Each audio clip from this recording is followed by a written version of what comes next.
Inhlangano ebhekele zokusubatha emhlabeni ingenye yezinhlangano eseyiphumele obala zigxeka iRussia ngokuhlasela kwayo iUkraine.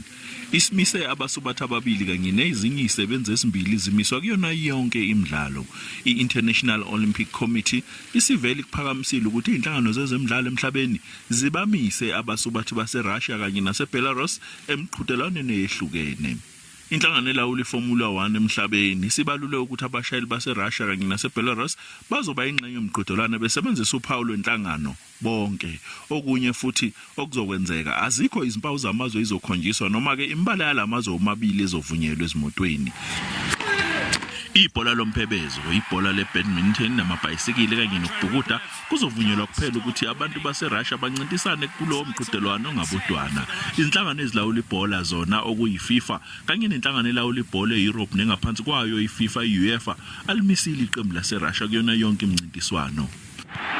And Chelsea release Lukaku. Umqeqeshi weChelsea ongeneme uThomas Tuchel uthi iqembu lisawehlisile umoya njengoba kunenxushunxushu. Lokho kuza ngemuva kokuthi umnikazi waleli qembu okungowaseRussia ememezela ukuthi kunabathile asebezobamba baqhubeke nomsebenzi weqembu. No, listen, you have to stop. I'm not a politician. You have to stop, honestly. I can only repeat it, and I even feel bad to repeat it because I never experienced war. So even to talk about it, I feel bad because I'm very privileged.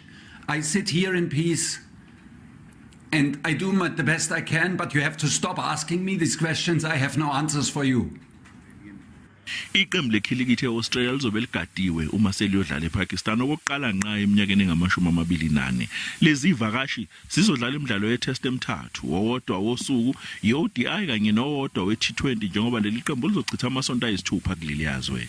iPakistan bilokhu ishaywa indiva amaqembu adlala imidlalo yamazwe kwezekhilikithi selokhu wahlasela izihonga zigadla eqenjini laseSri Lanka ngo-2009. Excellent arrangements by the Pakistan Cricket Board, Pakistan Armed Forces, Pakistan Police, Pakistan Civil Administration and Islamabad Administration also. And we are giving you head of state security, which we give security to the head of the states. iAustralia iyiqembu lokuqala nqa emaqenjini amakhulu emhlabeni elizobe lidlala uchungechunge lomdlalo ePakistan. iAussies yagcina ukuvakashela ePakistan ngo-1998.